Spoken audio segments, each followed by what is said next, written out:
조선 야사로 조선왕조 500년의 기록 속에서 장희빈이라는 이름이 만들어내는 파장은 유난히 길고 깊었습니다. 사람들은 흔히 말합니다. 한 여인의 미색이 한 나라의 정치를 뒤흔들었다고. 그러나 궁궐의 새벽 공기를 마셔본 자라면 압니다. 그곳에서 무엇이 사람을 움직이는지를. 용상 옆에 놓인 빛나는 비단 방석도, 왕의 허리춤에 달린 눈부신 옥규도 그 주인의 마음을 영원히 붙들지는 못합니다. 사람을 오랫동안 지독하게 붙들어 매는 것은 채워지지 않는 야망과 떨쳐낼 수 없는 두려움, 그리고 뼈가 부러진 자리에 남은 것처럼 시큰거리는 마음속 골절 같은 고독의 통증입니다. 젊은 왕 숙종의 가슴 속에서도 그 통증은 즉위 초부터 오래도록 움푹 패여 있었습니다. 그리고 어느 깊은 밤, 그 통증의 가장 아픈 곳에서 비로소 한 이름의 윤곽이 그려지며 선명해졌습니다. 장옥정. 한때 궁을 떠나야 했던 그 작은 이름이 그날 밤 텅 빈 왕의 방 안을 천천히 떠돌기 시작했습니다. 경신년의 환국이 지나간 뒤 경복궁과 창덕궁의 지붕 위로 부는 바람의 결이 바뀌었습니다. 조정을 가득 채웠던 남인들의 호탕한 목소리는 이제 역적의 낙인이 찍힌 채 역사의 뒤안 길로 사라졌고, 그 자리를 차지한 서인들의 언어는 더욱 딱딱하고 날카로워졌습니다. 젊은 왕은 낮이면 부드러운 미소의 가면을 쓰고 용상에 앉아 노회한 신료들의 아첨과 견제를 구별 없이 흘려보냈습니다. 그러나 해가 지고 편전에 홀로 남게 되면 그는 비로소 자신의 진짜 얼굴과 마주했습니다. 밤의 편전은 살아있는 것들의 공간이 아니었습니다. 기둥에서는 차갑고 마른 피륙 같은 냄새가 났고, 장막 끝에서 외롭게 흔들리는 촛불의 그림자는 왕의 깊은 한숨과 초조한 보폭에 따라 벽 위에서 길어졌다 짧아지기를 반복했습니다. 용상은 분명 왕의 것이었지만 그 위에 앉아있는 시간의 주인은 왕이 아니었습니다. 어김없이 올라온 상소들은 한결같이 왕의 생각을 규격에 맞게 접어넣으라고 요구했습니다. 매섭게 틀어 올린 상투들과 하얗게 센 수염들은 왕의 말끝을 집요하게 파고들며 모든 정책에 대해 선대왕의 전례와 사직의 안위를 들먹이며 옳고 그름을 점수 매겼습니다. 그들은 왕을 가르치어 들었습니다. 마치 아직 철들지 않은 어린아이를 대하듯 말입니다. 그럴 때마다 숙종의 손등에는 자신도 알 수 없는 가느다란 떨림이 번졌습니다. 고독은 그런 방식으로 찾아왔습니다. 아무도 듣지 못하는 정적을 비단실처럼 길게 뽑아내어 한 사람의 가장 연약한 가슴 위에 촘촘히 덮어 씌우는 방식으로 말입니다. 그 순간의 왕은 이 나라의 지존이 아니라 가장 외로운 사내일 뿐이었습니다. 그쯤 대비전에서 내린 한 장의 서늘한 교지가 파발마처럼 궁 안을 가로질렀습니다. 나인 장옥정, 출궁하라. 이유는 단정했습니다.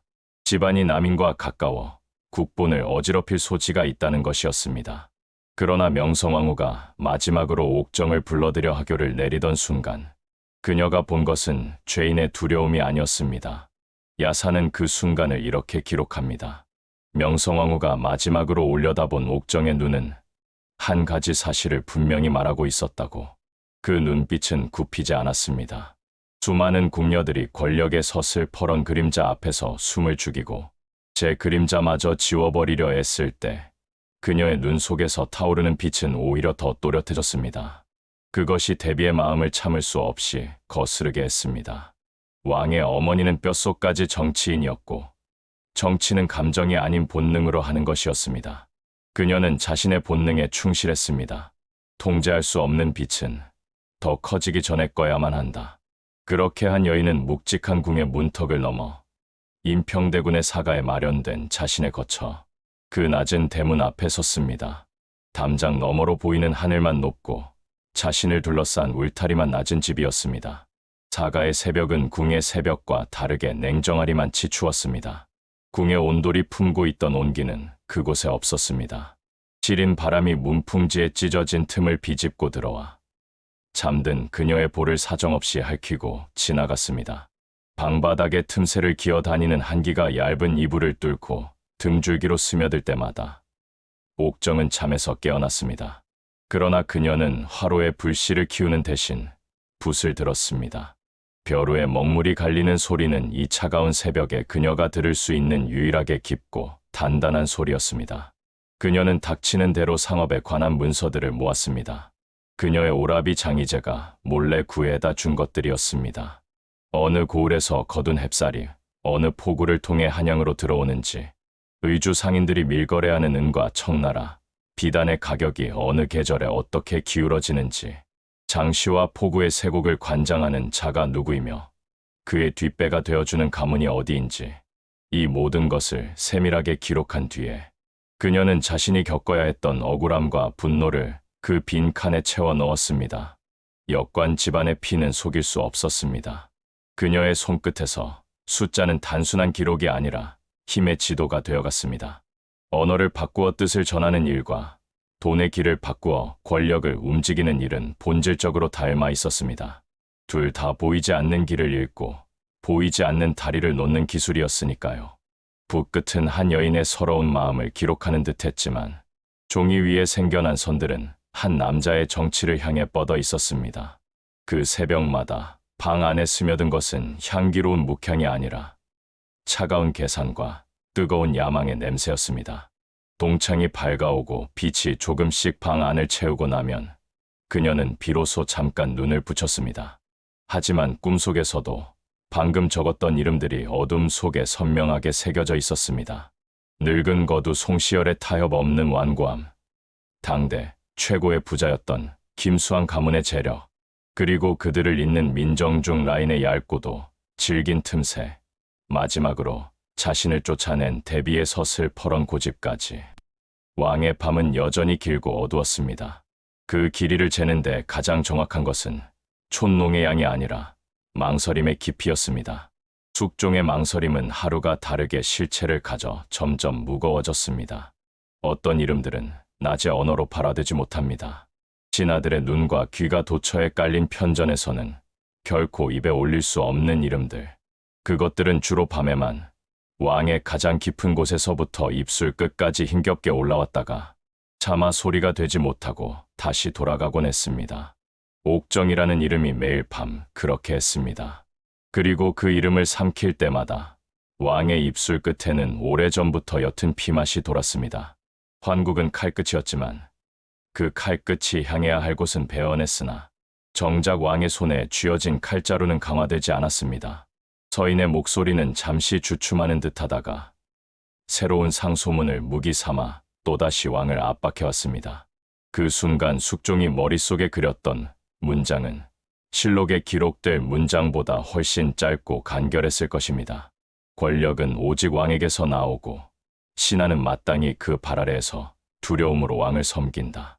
그러나 그가 현실에서 마주하는 문장들은 길고도 복잡하기 짝이 없었습니다. 법과 예의, 전례와 선례, 사직과 종묘의 안이라는 이름들이 문자 사이사이에 빽빽하게 기어들어 왕의 의지를 가로막았습니다. 왕은 그 이름들을 잘 알고 있었습니다. 너무 많이 들었기에 이제는 그 무게를 더 이상 믿지 못하게 된 이름들이었습니다. 그날 밤 왕은 드디어 결심을 손에 쥐었습니다.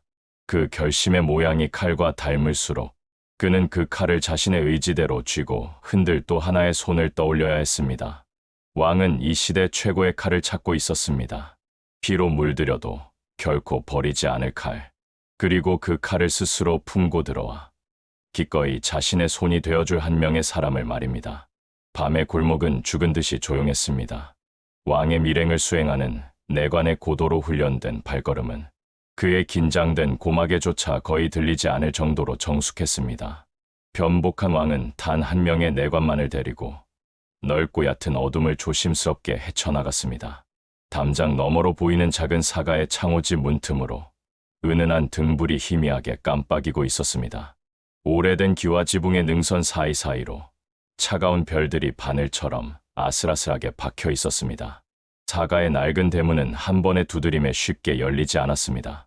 왕의 손이 거친 문살에 닿는 순간 잊고 있던 감각들이 그의 온 세상을 불러왔습니다.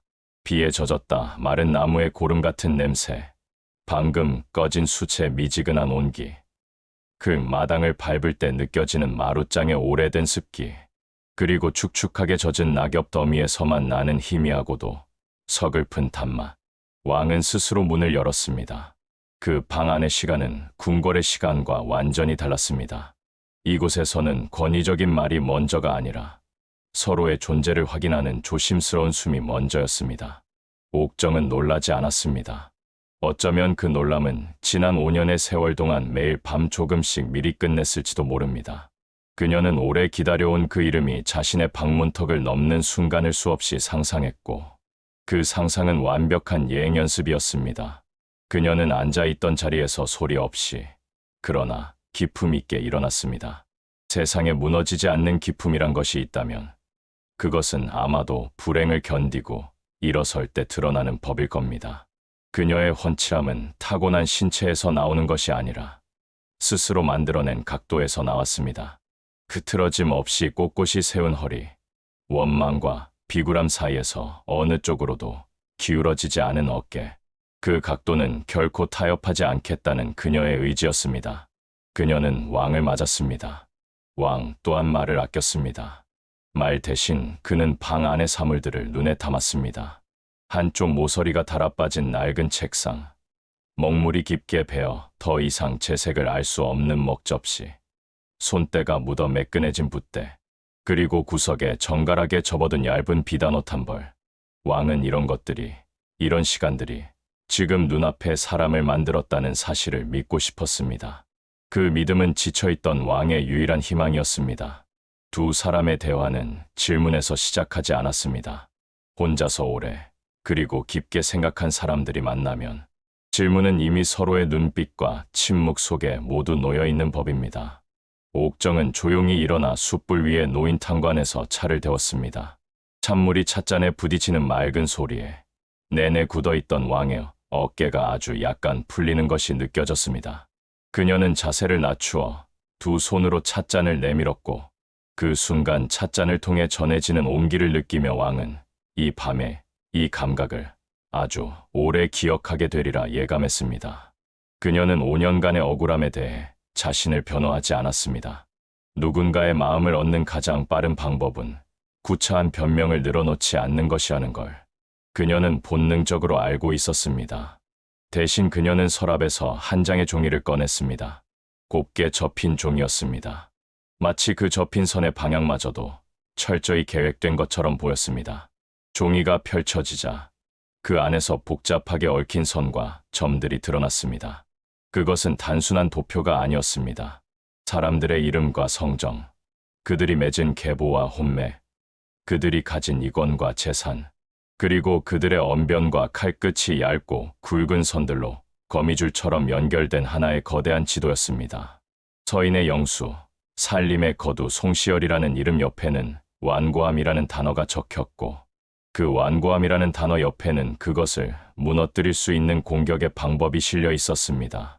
당대 최고의 부자였던 김수환 가문의 재산 흐름 옆에는 어느 포구의 소금 가격이 흔들릴 때 그 집안의 상단이 받게 될 충격의 경로가 붉은 선으로 그려져 있었습니다. 민정중과 그를 따르는 사람들과 척을 친 반대파 명단 옆에는 그들이 사석에서 밥을 함께 먹는 횟수와 그들의 성질머리가 어느 방향으로 튀는지까지 세밀하게 표시되어 있었습니다. 옥정은 그 선들을 따라 자신의 희고 가느다란 손가락을 천천히 움직였습니다. 그녀의 설명은 길지 않았습니다. 그러나 그녀가 내뱉는 문장마다에는 피가 돌았고 칼날의 서늘함이 느껴졌습니다. 정치의 핵심은 명분이 아니라 타이밍이라는 것을 그녀는 이미 알고 있었습니다. 그녀는 지금이 바로 그 타이밍이라고 말했고, 그 말은 왕의 귀 속으로 들어가 그의 심장의 박동과 똑같이 뛰기 시작했습니다. 왕은 그 종이를 아주 오랫동안 들여다보았습니다. 절대 권력이라는 말은 이 세상에 존재하지 않으며 어떤 왕도 결코 절대자가 될 수 없다는 사실을 그는 누구보다 잘 알고 있었습니다. 절대라는 단어는 왕을 언제나 괴롭게 했습니다. 그리고 그 괴로움을 누그러뜨리는 것은 결국 사람이었습니다. 옥정의 목소리는 조급하지 않았습니다. 조급한 사람은 항상 패배한다는 것을 그녀는 자신의 삶으로 배웠기 때문입니다. 그녀는 심지어 자신이 쫓겨난 이유마저도 정치적으로 번역해냈습니다. 명성황후의 판단이 개인적인 감정이 아니라 서인 세력의 질서를 유지하려는 정치적 본능이었다고 말할 줄 아는 여자였습니다. 왕은 그런 종류의 문장을 좋아했습니다. 그는 감정보다 본능에 더 오래 기대어 살아온 사람이었으니까요. 그의 밤은 늘 논리의 딱딱한 뼈로만 지탱되었고 그 뼈에 따뜻한 살을 붙이는 일은 사실 드물었습니다. 하지만 그날 밤만은 달랐습니다. 좁은 방 안의 공기가 두 사람의 낮은 목소리들로 인해 천천히 그리고 분명하게 따뜻해지고 있었습니다. 사람들이 흔히 사랑이라고 부르는 감정이 비집고 들어설 만한 자리였습니다. 그러나 그 자리는 이미 날카로운 칼과 치밀한 지도가 먼저 차지하고 있었습니다. 왕은 끝내 묻지 않은 질문 하나를 마음속 깊이 눌러두었습니다. 그 질문은 이러했습니다. 왜 하필 지금 나를 돕겠다고 나선 것인가? 옥정은 왕의 그 마지막 질문까지도 예감했을 것입니다. 그녀는 지도의 오른쪽 아래 가장자리를 가리켰습니다. 그곳에는 왕의 이름이 아닌 왕권의 흥망성쇠를 나타내는 그래프가 그려져 있었습니다. 오르내림의 패턴과 그 원인이 마치 숙련된 의원의 진단서처럼 정갈하게 배치되어 있었습니다. 그녀는 결론을 미루지 않았습니다. 지금이 아니면 안 됩니다. 지금 이 기회를 놓친다면 전하께서는 다시는 기회를 얻지 못할 것입니다. 왕은 본래 사람들의 성정에서 그런 단호한 확언을 싫어했습니다. 그것은 왕의 권위에 대한 도전처럼 느껴졌기 때문입니다.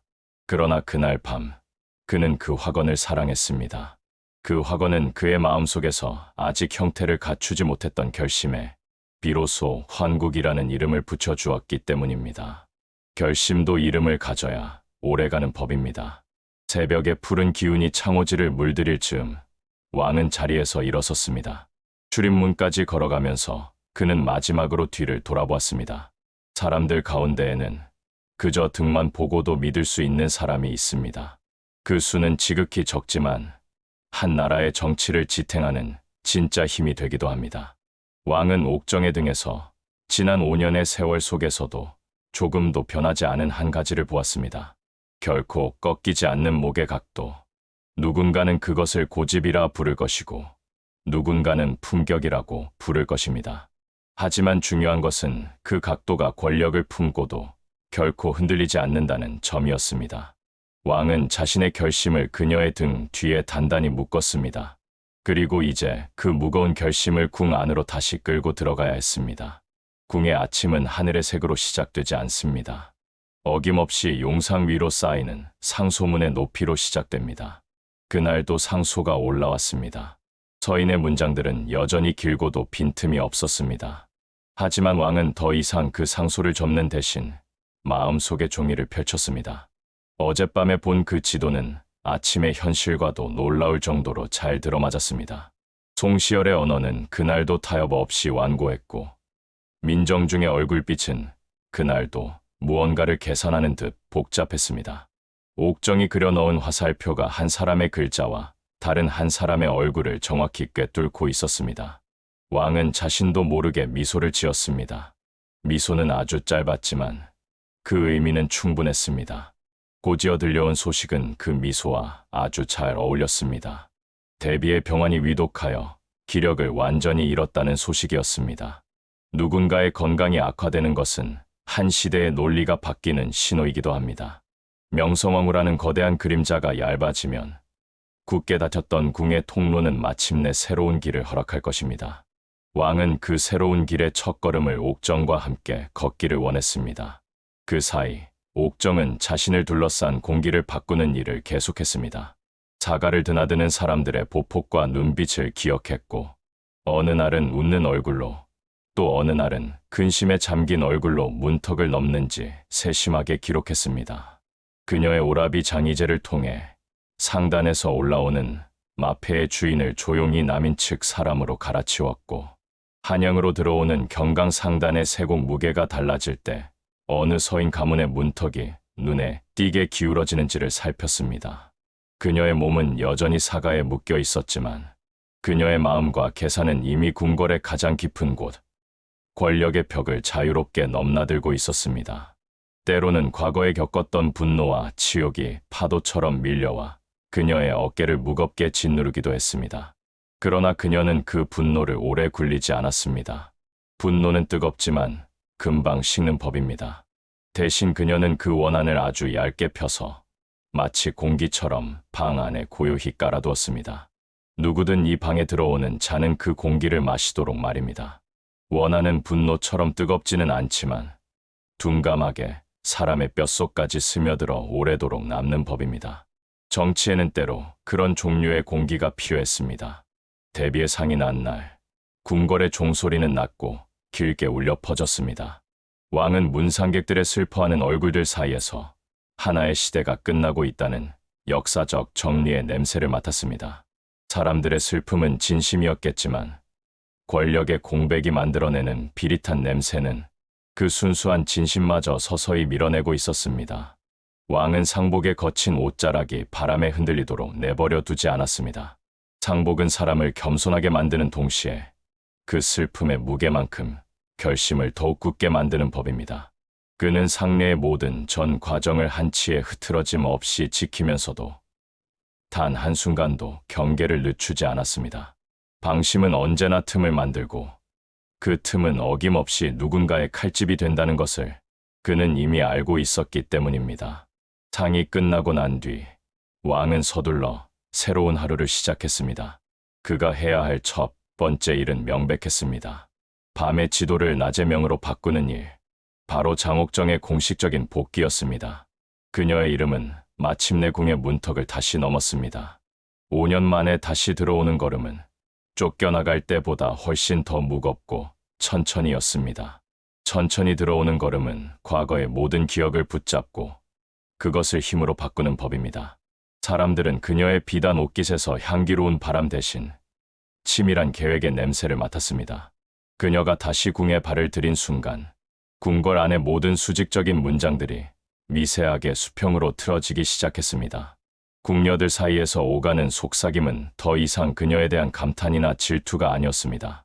그것은 일종의 합의의 소리, 확인의 소리였습니다. 누군가가 돌아왔다. 단지 돌아온 것이 아니라 이전과는 비교할 수 없는 다른 무게를 싣고 들어왔다. 왕은 그녀의 승진을 서두르지 않았습니다. 그녀 또한 조급해하지 않았습니다. 급하게 얻은 권력은 뿌리가 얕아 오래가지 못한다는 것을 두 사람은 잘 알고 있었습니다.